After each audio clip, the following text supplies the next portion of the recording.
welcome to the 13th PM Forum benchmarking webinar with Meridian West as our partners. We do this every year.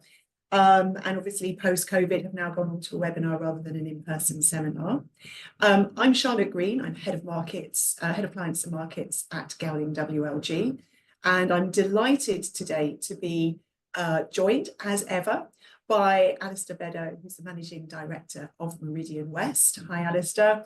And we have a really interesting set of results, which Alistair will be shortly giving us an overview of. And then after that, I will be chairing a short panel with our other guests today.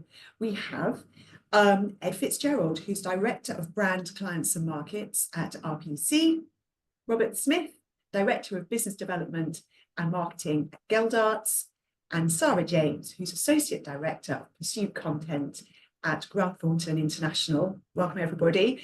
And so with no more ado, I'm going to hand straight over to Alistair to give an overview of this year's benchmark. Alistair. Great, thanks so much, Charlotte, and thanks everyone for joining today. So without further ado, let's dive into some of the data. So I'm going to start with a little bit of an overview around the outlook for the year ahead.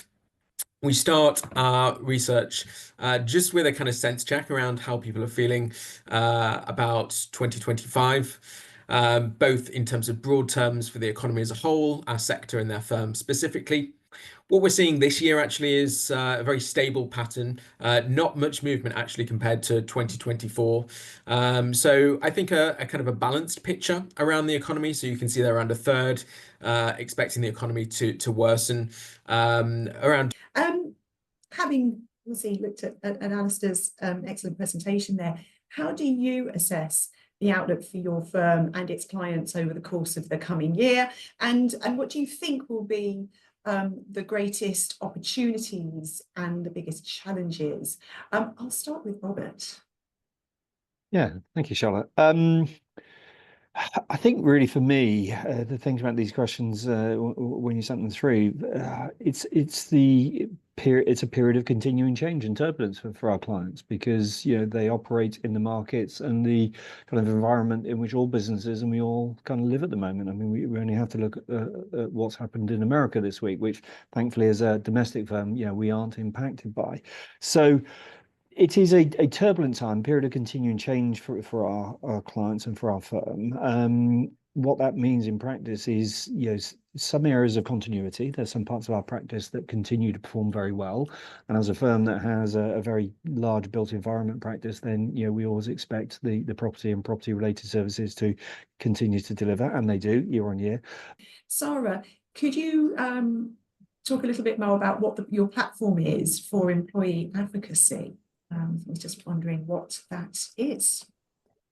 Yes, certainly. It's called Amplify, and it is one of those sort of online, it's an app, it's a website, it's a desktop. It can be accessed in a number of different ways, which is helpful for people on the go.